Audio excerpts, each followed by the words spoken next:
Hello, one and all, to the weekly armchair kickoff. My name is Darragh. I am your host again tonight, and once again joined by Dick McDonough and Mark Malloy. How are you two, lads? All good, man. That's Pretty the good to be stuff. back on. It's Hope you're Friday. all It's the well. bank holiday. What more can we complain about? So look, we're here to preview the game on Monday against Crystal Palace, and we won't actually start, but we'll come to that later in the show. We'll start with the latest transfer rumor that Bruno Fernandes. It's an interesting one. Like Bruno Fernandes has now been linked to a deal with Barcelona to swap with Frankie de Jong. Now, I'm not too sure about yourselves, lads, but with Bruno's quality and the new injury issues that have become of Frankie de Jong, on top of the whole saga that was bestowed upon us when Ten Hag first came to the club back 2 years ago, I'm not so sure about this one. I think I'd rather steer clear of it. Lads, what do you think? So, Mark, I'll start with yourself. Do you think it's just another case of yet another Zaga 2.0, or do you think with new ownership at the helm, it'll be just a case of take it or leave it this time? There'll be no dancing about it, really. I don't know. Every so often, I think media outlets seem to pull these fictitious stories from nowhere. That. This is all probably based on the comments that he made last week. Yeah. So that just basically adds fuel to the fire. Look, I think Bruno Fernandes, realistically, he's our best player.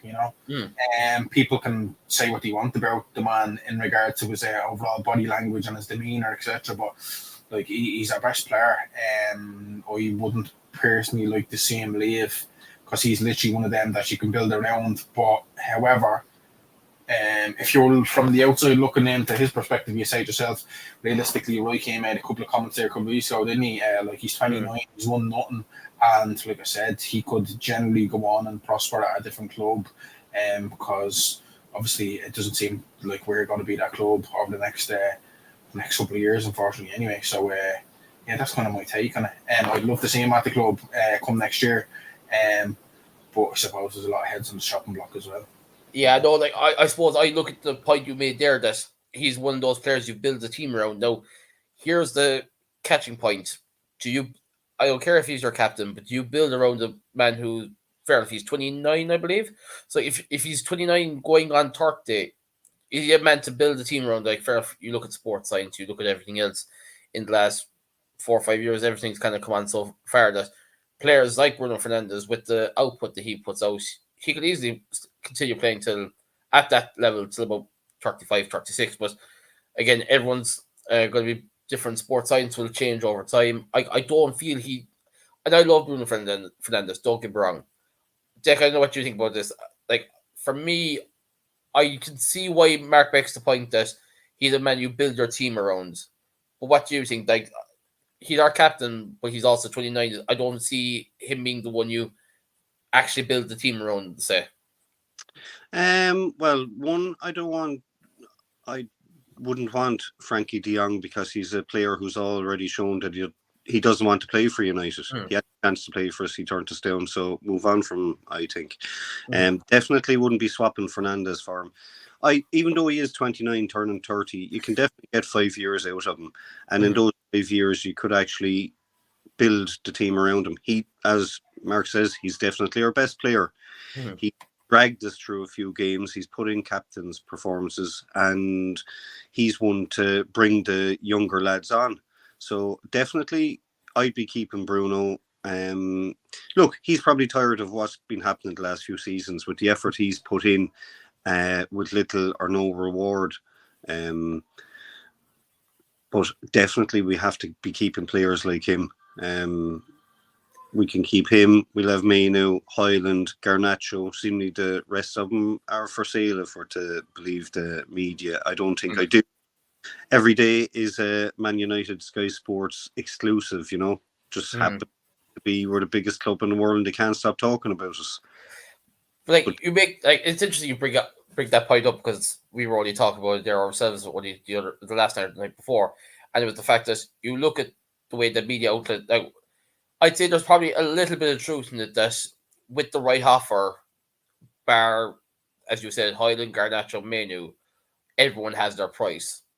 Like you we'll be coming on to them in a bit more detail later, but Marcus Rashford, I'd say, they're saying if you give a reasonable, well, I won't say reasonable, but an extortionate offer, I think I heard the phrase being used, he could consider leaving Manchester United under Ineos. No, I'd rather keep him because when he's on form, unstoppable. But you kind of have to think with everything going on, and we'll be coming on to that in finer detail later. It's just kind of a case of if a right club names their price, I'd say let's leave. Yeah, realistically, everyone is going to have a price. No player is unsellable. You know, if a mad offer comes in from Ratcliffe's a businessman, he's going to see it as a business decision, and he's going to make a call that way. I'd be thinking, like even to bring it back onto Bruno, say forget the whole idea of Frankie de Jong, because like I think we've all kind of come to agreement there. Given the whole saga from 2 years ago, none of us exactly want him at the club. So let's say even if a Saudi Arabian club comes in 100 million, Bruno Fernandes, fair enough. In today's market, that's probably about 2 players, but you can buy 2 players that might actually have a proper influential impact. Now, as I said to someone last night, I was at the pub with the local sports club for a monthly meeting, and the topic came up of selling Bruno Fernandes. But I said, right, you sell him for 100 million. Who's your actual captain? Because bar Lisandro Martinez, there's no one that has that standout captain material in them yet. You have a few players that could be in the making, but it's about who would actually stand up and take the armband if you sold Bruno, then, especially with the clear out they're talking about as well.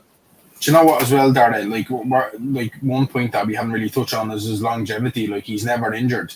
That's why you know, if we're like talking solely about like him being sold, and again, like I take the case in point where you reference how we can get players in, but as well as that, he's literally been the only player, like across that front line that probably hasn't been injured this year for like, and even if he has not for a substantial amount of time, versus obviously our back line, etc. So as well as that, like it's not just if it's a case where you're willing to sell them, it's who do you get in and what has their injuries been like, as in what has curtailed them over the past couple of years, because like that's what we're looking at this year. It's like what has actually went wrong, and especially as you say there with the transfer or with the injury situation we've had. Ineos will be looking at the medical team a little bit more under the microscope and saying, and especially with, as you said there, players that are going to be coming in, what's their injury history, especially that's going to be a major talking point over the summer as well. Like, yeah. So I think, if anything, look, do you know I watched that. I'm not sure if you watched that interview today. Where I think it was only released today. I caught it briefly. So I watched the whole thing, and it was nearly painful at times, though, from a personal perspective to watch, because like it was like Ten Hag, he was chomping at the bit to open up, but at the same time held stuff back as well. Particularly in around like the structure of the club, basically backroom team coming in, etc. But one thing that he touched on, basically Neville was like, well, what do you think the injuries, like why so many injuries? And you referenced it over 30 different, back line, 30 different starting positions in the back line this year due to injuries. And he was like, look, I basically, like, I think I know why, and I've done my research on that. But he obviously didn't mention to why. But then I'm like, I get it. Like, obviously, you pay your cards close to your chest. Yeah. But then, like, from a fan perspective, you're like, there's obviously something. If it's a case where you were at the turnaround, you could, like, he did reference that there's a bit of bad luck there as well. But if you're referencing that, you think you know something, and then, then you're basically saying, look, my background team, including my doctors and my medical staff, there's something wrong. That's exactly what you're saying. And actually, I was going to bring that into a question there. Let's say, for example, we'll put all cards on the table. Ten Hag's gone at the summer, regardless what happens in the FA Cup. Do you think, let's say, in 6 months' time, some journalist gets a big exclusive out of him to talk about the idea of what was going on behind the scenes? Because if you're saying, like I haven't seen the thing in full, but if you're saying he wanted to champ at the bit to say something about X or Y, he's going to say it once he's gone from being Manchester United manager. Definitely, I think, anyway. Do you know what I think? Like, you see, over the past while, we've heard like stuff coming out. You'll get like Solskjaer and the overlap and that, and you'll reference stuff, and then you'll get like Bastian Schweinsteiger there 2 weeks or 3 weeks or whatever it was. That's right. Yes. Saying about John Morton and all. But I genuinely think, because like you have to bear in mind we're owned by Americans, and they absolutely love legalities.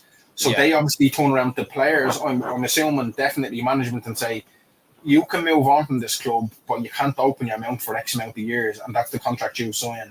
Yeah, like non-disclosures and all. Yeah, all that. And I know I'm getting really political by saying that, but that has to be fact. Because you're not wrong, though. You're not wrong. No, not at all. If you get absolutely castrated like Ole Gunnar Solskjaer did at Man United towards the end, or like you can even say Louis van Gaal. Louis van Gaal goes out and wins an FA Cup, and then is basically sacked that evening by Manchester United. Like, and he, like, bear in mind how outspoken that individual is. Like Louis van Gaal, such an outspoken individual, but doesn't open his mouth, and hasn't since. You're coming out guns blazing saying they've sacked me, but this is what they've done.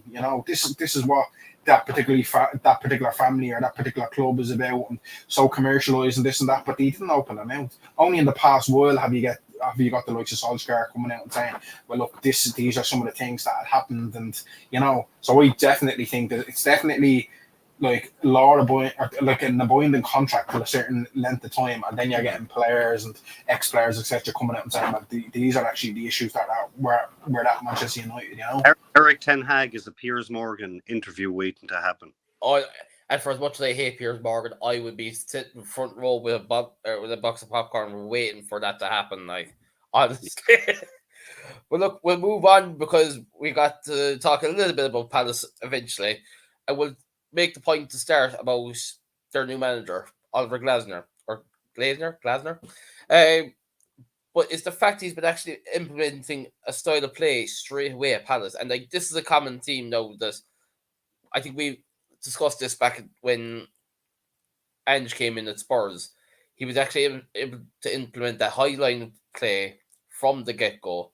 So I suppose the question there is the fact he's been able to implement that style of play, sure, like for as much as we talk about the fact that the players can't or won't do anything about it, is there any excuse anymore for Ten Hag to say that he can't do his style of play? I don't know what you think. Dec, I'll start with you on that one. Like, while I've questioned some of Ten Hag's decisions this season, I think the buck has to stop with the players, and a lot of the players that have been out on the pitch have actually let the team down. You, as a manager, you can only tell or get your players to do so much, but they still have to go out onto the pitch and perform, and they haven't done that on a consistent basis this year. And I think that's been the issue. I've said all along, we've a lot of deadwood to move out of that club, and then we can start a rebuild. And hopefully that's going to start this summer when we see a good few of them gone. Like the clear out is going to be massive, and you're already throwing the party for Anthony Martial. You've already thrown him on the bus, let alone under the bus. So I'd throw him under the bus and reverse the bus over him and then put him back on the bus. I just can't wait to see that man gone from Old Trafford. Cannot wait. And what brought about the clear out as well, Mark, have you any particulars that you want out of the club first, like bar the obvious ones, let's be honest? Bar the obvious ones that are going to leave. Do you know what? This is controversial. Some of you might not agree, but I want Marcus Rashford to move on this year. I know you wouldn't. If you had asked me this at the start of the season, I would have told you to F off. Yeah. But do you know what? I've taken a lot on board this year in regards to, whatever is going on from a circumstantial standpoint. But now I'm like, you know what? No, just let him leave now. Because, every so often it seems to be like, particularly one that's really getting up my backside lately is like, if he's obviously got to have a shocking season, let alone everything with the off pitch stuff, the likes of what happened in Belfast and whatever. But it's then coming out on social media and saying, oh, you don't realise the amount of abuse I put up with and this and that. You know something, right? I get it these days. Like, footballers need to have social media outlets in regard to sponsorship deals and, you know, all of this stuff. I get it. I get that. And Nike are obviously be honest back in Manchester United. You have to put out posts and this and that. Get someone to do it for you. Just get someone. If you really want to come off social media, you don't have to read into that. Like, realistically, that's what I like. My standpoint is, it's not like whoever, because I'm assuming he runs his own social media based on the post that he puts out. He obviously gets a hand with the posts he puts up, i.e., that what, like, it was nearly like a documentary series he put back up there a while ago in regards to his upbringing, etc., and what he loves Manchester United and this and that. I get that, but at the same time, he is the one saying, "Oh, he gets so much online abuse and this and that, and it's not helping." And you know, people can turn around and say, "Oh, but then you're talking on the pitch. He hasn't. He literally has not performed this year." You know, he was coming close to towards the end of his contract. He obviously signed a new contract with Manchester United, and whatever he's on, you know, we can throw out figures, you know, that are obviously in the media, but I now would cash in on him. Like, he's at the withstanding so many managers over Manchester United in the past world. People turn around, they'll reference that little, you know, like trio. You could like mention like Pogba, Lingard. Like, he falls into that category now in regards to players that are. Like, you can't say Deadwood because ultimately that's a player on his day that can destroy teams. Such a good player. Love the fact he's a Manchester-born lad. Love the fact that he's at the representing us as best he can over the last couple of years prior to obviously this year. But now it seems to me that no matter what he puts out in the media, he wants to be out of that club. That's just a personal take on that, you know? I think if PSG come in with 120 million offer, he's gone. I think Ineos snapped that up every day. Oh, massively. Massively. And like, I'm very conflicted because I'm there, like, as Mark made the point, on his day, fantastic player. But it's kind of the Pogba effect there. It's like, you're a fantastic player, you have the natural talent, but for crying out loud, have some consistency at the very least. Like, well, look, he had a great season last season, so you expect players to push on. Seems to be a lot of off-field stuff affecting him this year, and his performances have been woeful. So, I mean, I think if the right offer comes in, he will leave because it's just who do we get in ahead of instead of him. Then I've been saying years I wanted Harry Kane at the club, and he's gone to Germany to not win a trophy out there. Well done, Harry. Yeah, like, it takes some going to actually manage to do that, like, and not win something. But what was it, 10, 11 years in a row that he was? I think 11 years in a row they'd won it. Yeah, well, like, fair enough. I think if one for the crazy run that Leverkusen have been on this year, it would have been 12. Like, let's be honest, because it's like, what, Bayern go through this little blip anyway in the Bundesliga. If you ever watch, like, I don't watch it wholeheartedly, but I know for a fact if you watch the table, they'll run through the first few games of the year, they'll hit a bit of a slump, they'll lose a couple of games in January. Come January, they blitz on. They might lose one in that time frame between January and the end of the season, but that's about it.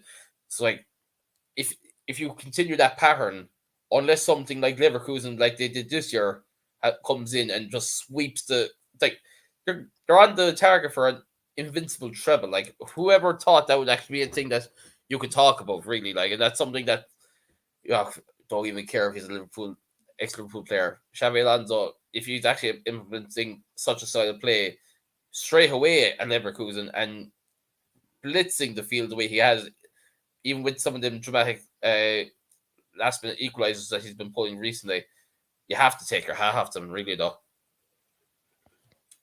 Yeah, no, he's cool now. But, like, Mark actually makes the point there about the social media abuse that he's been getting, and it actually kind of ties in perfectly to what we're going to talk about next. We're going to talk about Rashford and how do we call him? The Toxic United channel, as we'll refer to them as in this moment. We all know who we're talking about, though, here. And it's just a case that with this particular channel, they've slated Marcus Rashford. Their main person has called him every name under the sun at this point, within reason. And the main host of this channel is getting away scot-free, being lauded on social media as a god by some people. And It's just the fact that Rashford has finally bit the bullet and said, "Can you stop posting these lies about me?" And this channel have basically turned around and acted as if they are actually innocent and all.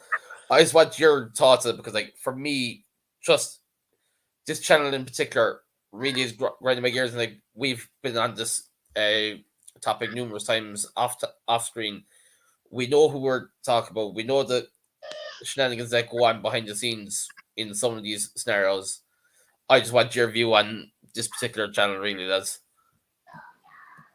Do you want to take it there, Mark? One thing what I'd say is anybody listening to this particular fan channel in regards to, like, we ultimately are dedicated Manchester United fans. We come here, obviously, we'll do a podcast when we can, and we go to games again when we can. None of them lads there, the channel in which you referenced, if they're sitting at home and they're doing a watch along constantly, there's an issue. You know, it's basically a financial outlet. It's not a fan channel for, you know, proper match going fans. Mm-hmm. That is literally a money outlet. And fair enough, you can have X amount of 1,000 followers, etc.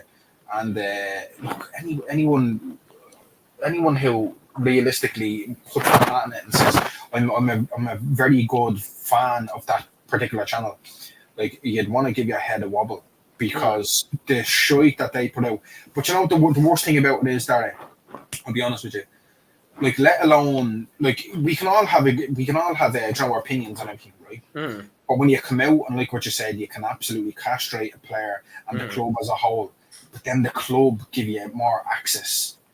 Yes. That's what seemed to be this year what had happened, the change in relations there, where they were literally getting more, you know, more of a standpoint at, you know, games and that, and again, media coverage and player access.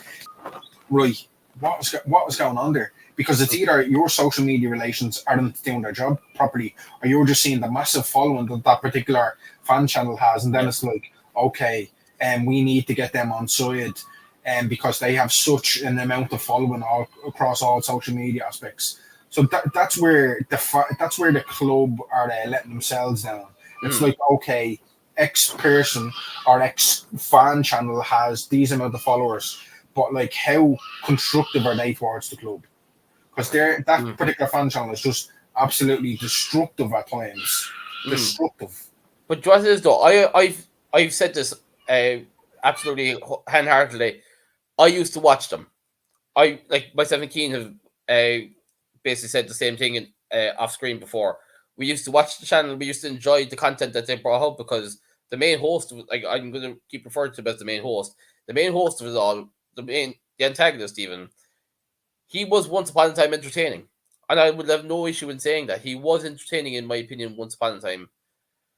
But as time went on, you see through the blurred lines and you see what goes on. And you kind of think, okay, now he's just pushing an agenda that nobody really wants to be on one side or against. So at this point, when you're, and I've said this in the group chat as well, as you made the point there, Mark, we can all sit here, we can all have our opinions. If they all had a bad game, we'll all, quite frankly, we'll all say, okay, they had a bad game. We'll criticize them. We'll say X, Y, or Z, but we don't go past a certain line. This man and his channel has gone past the line so many times. To quote Joey from Friends, the line is a dot to him. Literally, because it comes to the point where he's gone so far, you can't even see, like, you can say, right, he's drawn a line in the sand. He's gone 2 miles out the road past that line because he's gone that far with some of the things he said, like calling Amrabat certain words on screen on the watch alongs because he misplaced a pass or something like that. I'm just there like, I'm sorry, we can all say that, but when you're individually targeting certain individuals, like, let's say he's got on screen bashing Marcus Rashford, Harry Maguire, he was the one who led in hindsight, has led the Harry Maguire abuse because, fair enough, was I a critic of Harry Maguire? Yes, like everyone was. But when you read between the lines and realize how much of the agenda he actually pushed, it's just amazing to think of it really in hindsight. Like, we'll give him. We won't name him, so we'll give him a code name. So his code name is Gobshite. And the problem is when you give someone like that an audience, he's going to keep going. United made a massive mistake giving him more access to the club, and it's actually driven it even further for him now because he thinks he can actually say what he wants, get away what he wants. exactly. Facts don't seem to play too much of an important part in any of the stories he comes out with, and unfortunately at this stage he has got an audience, and United have picked up on that, and I think that's why they're giving him so much access. The fact that he has got so many followers, like he's a complete and utter spanner in my opinion. And I can't believe half the stuff he spouts. And if he told me it was raining outside, I'd be looking at the sun. I mean, he is ridiculous.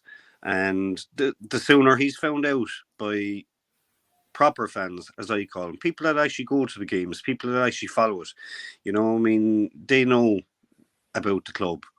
He's there with an agenda to make himself bigger, to get himself a following, and hopefully someday that bubble will burst for him and we'll see the back of him. I'm sorry, like, what does it say though that apparently the channel's main studio isn't a million miles away from Old Trafford, but yet he sat there in that studio. I don't care if it's for money or whatever. He can literally say, right, I'm gonna go do this many watch-alongs across the season, but I'm actually gonna go to this many games. You can't just say, I'm gonna sit here. I might be 2 or 3 miles from Old Trafford, but I'm not going there. We all know the reason he's not going there, though. But like the fact he pushed that agenda against Rashford, and Rashford actually bit the bullet and says, "Can you stop posting these lies?" The audacity of the fan channel. Like, I meant to make this in the starting point of this topic as well. The absolute audacity that they were the ones who basically protagonized the whole agenda against Marcus Rashford in more recent times, and when he came out there recently saying, I've been suffering from abuse and it's been this way for months, they had the audacity to retweet the post and basically quote tweet it saying, look at the abuse he's after getting, how could this happen to him? Complete and utter gaslighting. And you can't even say anything on social media bad against him because his little minions will keep following you all the way to the point that you're going to deactivate your social media because you're going to be the one getting the abuse. And they're like, it just makes no sense to me anymore. And let alone that they never, like, obviously that particular look. I can get it to an extent. Like, obviously, I'm not into that personally, but I get what they're trying to do. It's just from a financial aspect, like what Deccan mentioned. Like, you're not going to see them outside Old Trafford, are you? Like, in the sense that you're not going to see him outside Old Trafford. So, like, he literally does the watch-alongs, and again, such a financial outlay. You get bleeding Egypts from South of Asia, give him mad tips and all, thinking that this fella is a mecca of, Manchester United fans. And obviously, it's not the case. Yeah. So, like I said, I'll go out with my sword in the sense of I love going over to Manchester United games. I work hard for it. He can sit at home behind some poxy computer and watch the game, abuse players all he wants, and again, still reap the rewards of like an absolutely detrimental several years from our club. And then the club, then on the opposite end, go ahead and say, "Oh, there's more access." I know we know you're at the abusing players, i.e., the likes of Marcus Rashford, Amrabat, whoever it may be, the whole squad at this rate. But I just don't get that concept then, because you'd say to yourself, where is that actually coming from? Because, like, if we want to talk about, I know this fan channel has referenced like some mental health before, and I get it. Players do get it as well. We're not all of us are susceptible to poor mental health, but when you have such a drive against your performance, as a whole, from like what you said, his minions, that particular person's, own opinion. Well, then, obviously there's going to be such an issue that hasn't been rectified. And it's like, it seems to be the more of a following they particularly get, the more obviously of again, a backing that they receive, let alone from the club, again, from financially from others. The next time he's in Dublin, I don't know, we'll see. I'll make sure I'll go see him somewhere. Well, I know, unfortunately, I know a few people who were at the last time he was in Dublin, whatever venue decided he was worth hosting. But then again, you look at the famous Liverpool channel that's after gaining a bit of traction. They're in Dublin. It's more watch-alongs, yeah. Yeah, like the fact that these What people do they? You know what we do? We battle with Darragh. Sorry for putting across you. No, you're good. What is the concept of that? Is that just because we've never obviously went to one and never dwelled in it, nor do I have any. Like, if you're going to meet like ex Manchester United players, I get that, I grasp that. But if you're going to see a fan channel with them lads, particularly from that Liverpool fan channel, like, is it a meet and greet or hey, how's things? Like, what? I never understood it myself, because fair enough. Like, even the whole concept of the fan watch-alongs with these channels, I never understood it in the first place. And I say that because, for me, watching a game is just literally, whether I'm going to Old Trafford or whether I'm sitting in the pub watching it or I'm sitting in my sitting room watching it. I don't want to be listening to some idiot spouting shite. Just literally saying whatever they want. Like, fair enough. Like I said, we'll take the example now, let's say, this channel is hosting a watch-along for the Champions League. I'd rather watch the watch-along for a Champions League game, as long as it's not involving Manchester United, than I would watching a fan watch-along of a Man United game. Yeah. Because, like, fair enough. The whole thing of you're talking about football, you're talking with different people across the world in the comment section and all this. But for me, I'm just there, like, if you're wanting to watch Manchester United as a Manchester United fan, you're either at Old Trafford, sitting at home watching it on your computer screen or your TV or what have you, watch it at home, or you go to the pub to watch it. That for me is the only way I watch it. Like, I could never understand watching your own team through a fan watch along. That's just me though. That Liverpool fan channel, what they actually do with their what they actually do when they meet up, you should Google Dutch ruddering. That's what they do. I can only imagine what that's going to be. Google that afterwards, and you'll see what that's PG stuff. Do Google that, and you'll see what Liverpool fans. This is Dick McDonough. This is not going to be something PG. I can tell you that much for nothing. So before we all go on an absolute uber rant, we will swiftly bring it back to the Palace game. So I'm actually going to bring up a comment from earlier because it kind of feeds into what we're talking about next. Sean makes the point of, is there a couple of those Palace players on United's radar for the summer? And we'll start with the main name being Michael O'Lees. Now, have we enough right wingers? We've got enough after enough right wingers over the years to say we probably do. But every time we go for a right winger, they always end up on the left hand side. So I think we might be onto something here if O'Lees could actually play through the middle and only on the right. What do you think, lads? Because, like, for me, I'll actually add another name to that list. Easy. Would he be someone who might watch Palace more than I would? Is he more of a number 10, or can he play across the midfield? So Eze is more of a 10, more like dynamic in regards to, like trying to break between the lines versus Elise. Elise is obviously your typical modern day winger where he's right over the right hand side, like left footed player over the right hand side of the pitch, like obviously like two very good players. Seems to be that like we're in talks or but look, I know again media with Elise. But one thing, this is a very random one. I think I mentioned this previously. We was going on holidays last year, and United, you hear me. Ireland only played the Netherlands in was it the Nations League or something to that effect. But the following day I was going on holidays and I was with who got on me. I was flying to Gatwick and sitting beside me was Dean Coyley, the ex-Irish. Yeah. So I was chatting away with him, but I didn't think he would chat back to me. Like in the sense of I thought he was just going to push it off. But he was obviously a very open man and lovely to talk to. And kept obviously chatting back. So he was talking about Elise because basically what he told me was. Will Zaha, they obviously went through a contract with him, Simon Parrish and all that, and said, look, we'll give you $200,000 a week to obviously falling off the Galatasaray bid. And he rejected that. So he went to Elise, considering his contract was running down. So he says to me, like, he's on about $200,000 a week. So, if he's only have to sign a new deal as well, like if we're talking about players proven in the Premier League, we can't particularly say that he's a proven player. We can say he's a very good player, but we're going to have to throw at least 70, 80 million pounds at that, at least. Yeah, no, it's like even our resident man Trevor here, all these for 60 million is a joke, and he's also injury prone. I would actually fight the injury prone case on that one, Trevor, and it's because when you look at, like, fair enough, yeah, he's gone through his injuries this year, but when you think injury prone, you're thinking someone who over a consistent number of years has had injury issues. Olise has only had the injuries this year because this is pre Blazer, that every time, or Glasner, whatever you pronounce his name, every time Roy Hodgson saw that Olise was back in training, straight on the pitch. Half an hour later, back injured. And sorry, Dec, just to bring it up as well, Trevor says, just looked up Dutch rudder. It definitely does what it says on the tin.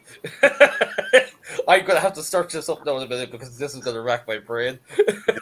Just don't put it on the podcast and you'll be okay. I don't think I want to after seeing what I'm probably going to see now in a second. But, like, when you think all these, like, I don't think he's injury prone. Like, injury prone, like I said, would say he's been over the last few years. Like, people are calling Lisandro Martinez injury prone because he had that injury. I won't say he was rushed back from it, but it was kind of a case of you had the full season full preseason to kind of give that full recovery, and then that injury against West Ham was just a freak injury, if you ask me. Being honest, like I don't care what people say. If someone lands on your leg the way Kufal fucking landed on your leg, you're going to suffer probably worse because you're not an athlete. It was just very unfortunate rather than anything else, you know. Like, you know, we've seen like multiple fans on Twitter, let alone from you know, other clubs from Manchester United, you know, background saying, oh, he's injury prone and this and that. He just is having a bad spell in regards to his injuries. You know, at the same time, we can turn around and say who isn't in a Manchester United shirt, other than like what we referenced earlier, Bruno Fernandes. So, you know, it's just inevitable. It's inevitable with modern day footballers. So it seems, you know, because we're not, like, I know again we keep referencing, but like Manchester United aren't the only team in the Premier League who've had a list of injuries. We might be been battered with them, but at the same time, it's not like you're going to get clubs at the top elite level that don't get several injuries a year, let alone a multitude that we've had. It's just part and parcel. Some people say, "Oh, Jay's ex-person is injury prone." Like, anybody can be put on that particular, you know, if it's a case where they've had a couple of injuries, like, you know. It's just fans again being fickle-minded, you know. We're all you know, same at times, just giving a negative opinion on it as per se. And even like we're on about the injuries here, though. Luke Shaw being the big like he was very unfortunate with injuries, like, because I'm sorry, like a double leg break. How do you recover from that? Like, it's like you could continue to play to a certain level. But if you're going to be needed on a consistent basis, like, fair enough, when he's been on form, I don't care what people say, he's probably been one of the best left backs. I won't say in the world, but definitely in the league when he's been on form. I definitely wouldn't agree with the point that he's been a travesty. I think when Shaw has been playing, he's been playing great for the club. He's been very, very unlucky with injuries. You can't factor in them. Injuries are going to happen. I mean, he came back from a massive one. I definitely wouldn't say he was a travesty, because I think every time he's been on the pitch for us, he's put in a shift and put in a performance. Would you keep him, though? Would I keep him? Yeah. I don't think. I think if he's on the list to be sold, I think I'd be letting him go from the point of view that I think it was Trevor said, you know, he has been injured nearly 5 out of the 10 years he's been there. So you can't. He's been a great servant, however. Yeah. There's always that caveat.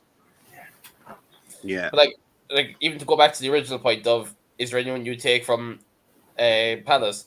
For me, I won't, like, I always had a soft spot for him, and it's only because I saw the way he plays, and I'm there, like, he's a dynamic left back. We're talking about left backs. Jeffrey Schlupp. I don't think he was ever going to be a player that Man United would consider. But he was always one of those players that was there. Like he always, whether he was off the bench or whether he was from the start, always gave everything. From what I could watch of him anyway, An absolute athlete. Yeah, isn't he? Yeah, he is. He's a bad man, like. He's actually, I think he's a great shout. I think he'd actually thrive at United. I think he's got everything going for him. And he is, as you say, an athlete. And he will put in a 90-minute shift every time he's on the pitch. He's actually class. No, it's like I'm literally looking here now at the last couple of lineups for Palace just to say, right, who would stand out as a United player. Obviously, we mentioned the usual players. You've Easy, you've Olise.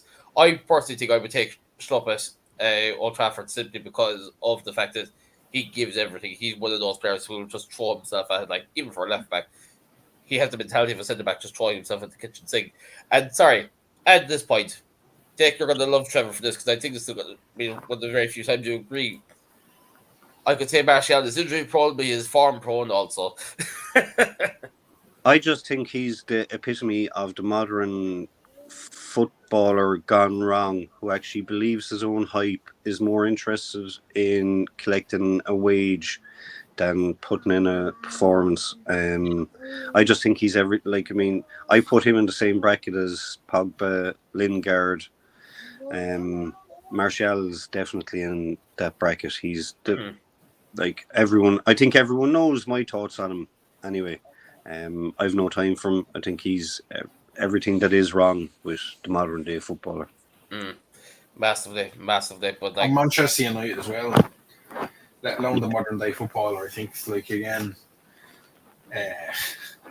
just in regards because it's not like it's not like this is his first contract at the club. You know what I mean? And that he's had to dwindling down. He came into a bit of form there a couple of years ago, and then all of a sudden he was asked to sign another contract, in which he did, a lucrative one.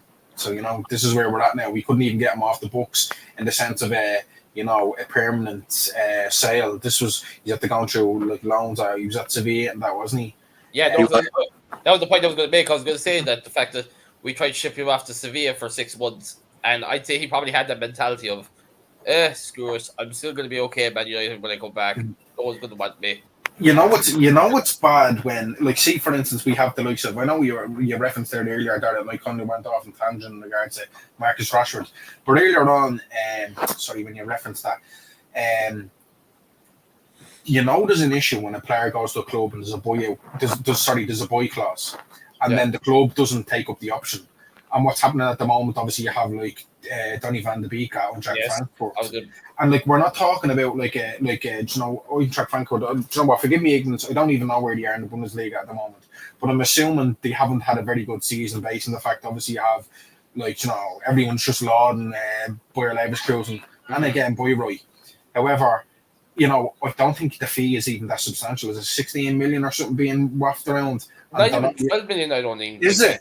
Something like that. 12 million, and they're not even biting. They're not pointing at that. So I just looked it up there. Frankfurt are currently 6th in the table, so they're currently in Europa Conference League position. Yeah, and he's not getting in, isn't he? No, like from what I can see, he's not getting anywhere. Like, sure, Lingard couldn't even make it in South Korea, and I'm 50, and I could probably make it there still. I mean, come on. You look a day over 40, Dec. Yeah, but that just goes to show. All that Botox you're getting, Dec. I'm telling you, yeah, but I get it for free, so it's okay. Yeah, they're called filters. Yeah, filters. So look, I suppose we'll bring it on to the go home section, the actual game itself. What are we thinking, lads? Are we optimistic after everything that's gone on in the last few weeks, especially? Well, Palace are looking to do the double overs in the league for the first time. Yeah, I'm not looking forward to that, though. Yeah, a good record against us lately, unfortunately. Yeah. They're a danger team. It's going to be a hard game Monday. We need our players to turn up and put in a shift on Monday because it's definitely going to be a tough one. I've been looking at all the fixtures and trying to figure out where we can get points from.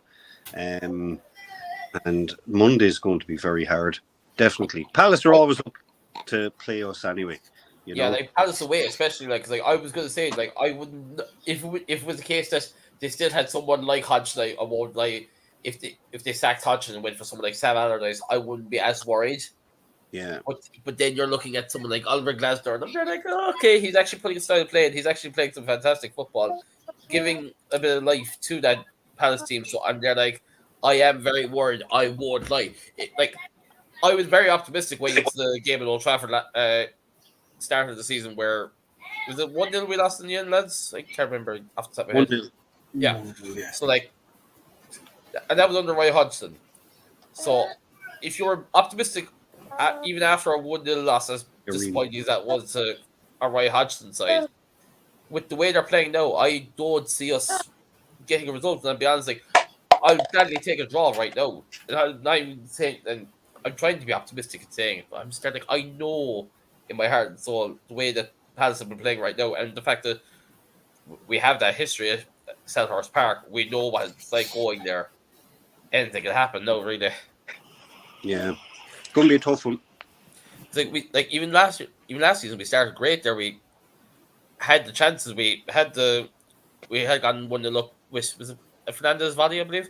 But then that, as we were talking about Elise himself, like that free kick, like if someone as world class in his day as David Hay, like I don't care if he had a mixed season last season, no one was stopping that free kick. I'm sorry. Yeah. No, pinpoint. No, No, as well as that, like Selhurst Park doesn't matter, like the magnitude of the game, like it's such a tough place to go to for any club. I feel, yeah, it's just especially on a Monday night when their fans get behind them, Yeah, I was even saying in the chat earlier is the fact that every game, I was saying in a different chat earlier, you have to play every game like it's a cup final now because you look at the way the Spurs are now. They're after losing the last 3 on the bounce. They're only 6 points ahead of us. 4 games to go. Anything's possible. Now, fair that also means we may have to dent Arsenal's hopes of winning the title, but we have to think about ourselves at the same time. It's probably the one game that United are going to actually turn up in. And you said that last night, and I don't disagree with it.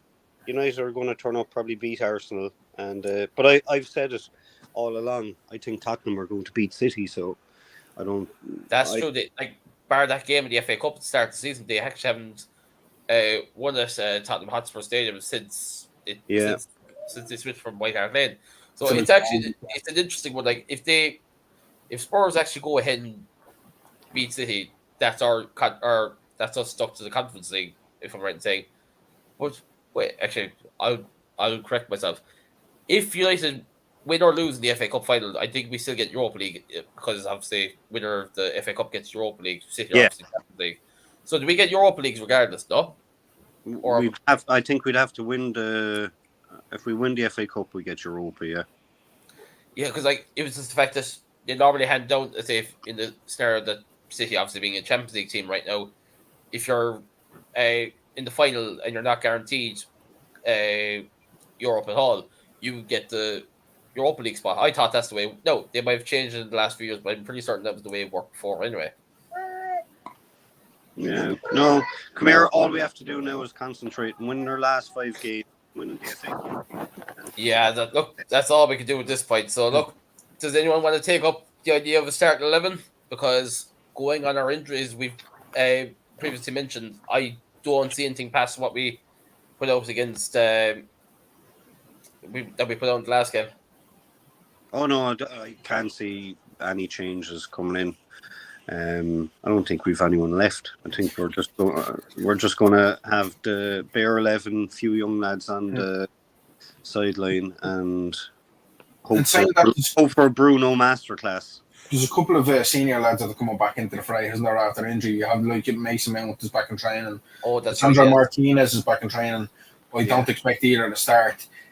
I want Lisandro Martinez wrapped in cotton wool, being honest with you. Yeah. But you could potentially see him on the bench because knowing our fray of injuries, and the state of the backroom staff in regards to the medical team. The medical team probably like, he's fit to play. He's fit to literally, like, yeah. I was going to make the point though. They're like, I would rather someone like Lisandro Martinez, with how important he is, I would rather him be stuck on the bench let's say for Arsenal, get a few minutes to get match fitness. You talk about, say, maybe a cameo against Brighton, and then starting the FA Cup final because he's going to need that match fitness as well. Yeah, he is. Yeah, I mean, I'd rather keep him wrapped up on and fit for the FA Cup final because he's a player that we want for that game. Yeah. But I don't want him coming back getting injured against Palace for nothing. Yeah. That's why you're like the even keep him on the bench. Martial can stay where he is, back in training. What are the odds he comes on and scores the winner against Arsenal? Dec won't change his opinion. But... Nope. Would you change your opinion if you scored the winner against City in the FA Cup final? Oh, I don't think so, no. No. Like similar style to that the goal in the semi against Everton, and then just that's his parting gift. No, yeah, literally. I don't care. Nothing will ever change my opinion on him. Not a hope. He could score a hat-trick in the FA Cup final and I'd still want him gone the following day. Yeah. I think everyone falls on that opinion. So we'll finish off, lads, with score prediction for the game. I'm going 3-2 to United because we can't hold the fucking line. Like, it's interesting you're actually going for such a high scoreline when you consider the fact that we're actually able to score goals now after the way we were at the start of the season. Yeah. Mark, what do you think? I'm not going to go for any goal scorers as per se, but look, I'll be optimistic and say 2-1 United, and it's going to be a relatively tight game, and then we'll score within the last 10 minutes, in to make it 2-1. Yeah. And because I'm sticking with my guns here because I'm not as confident with the way this Palace are playing at the moment. I will give us a point at least. I'll say 2-2 United or in that game because again I'm going to stick with yourself, Mark. I'm not going to be optimistic and try and give any goal scores because at this rate you could say Harry Maguire scored twice and I'd be fucking delighted at that race. What a man. And a big up to Harry for putting on, coming back this season after all the abuse he took. Oh, massively, Rashford should probably look at the way Harry has changed. He controls Sancho and all in that regard as well. Like, do you know something though? And I'll be one of the I'll hold my hands up. I was one of them who said, do you know what it was? It wasn't so much that I thought that he personally didn't fit into the squad. I just thought just the amount of mistakes he was making. Yeah. And these are mistakes that you wouldn't really see at another level. And I said to myself, that's why he was getting so much stick off Manchester United fans in particular. But I tell you something, no matter what, if Harry Maguire is one of them who saw in the summer, no Manchester United fan can turn around and say he hadn't been an utmost professional. And I'll be honest, I would actually be disappointed to see him go this year compared to talk about this time last year. Yeah, no, I think he's shown what a proper football professional should be. He lost the captaincy, put the head down, didn't leave it get the better of him, and wasn't going to social media outlets and going to fan channels and all this. No, he's done it right. So massive respect. Statue outside the new Old Trafford now in a couple of years. We won't talk about new Old Trafford. That's another topic. But look, lads, we'll wrap it up there. Thanks once again for everyone tuning in. Trevor, our biggest fan as always. We'll leave it at that, actually. Darragh, I'll see you at the Arsenal game. Are you going to that, Mark? I'm going to that game as well, yeah. Hey, are you going there as well, yeah? We're all going to be there. Lovely. Well, make sure you get in touch with me beforehand. I'll have the young lad with me, so he's only 7. He'll probably give him his first point or something. I'd come here.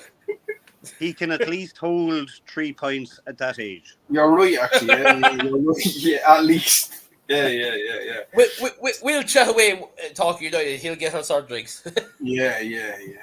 Anyway, lads, it was absolutely a pleasure coming back on again, and sure I'll see you next weekend, please God.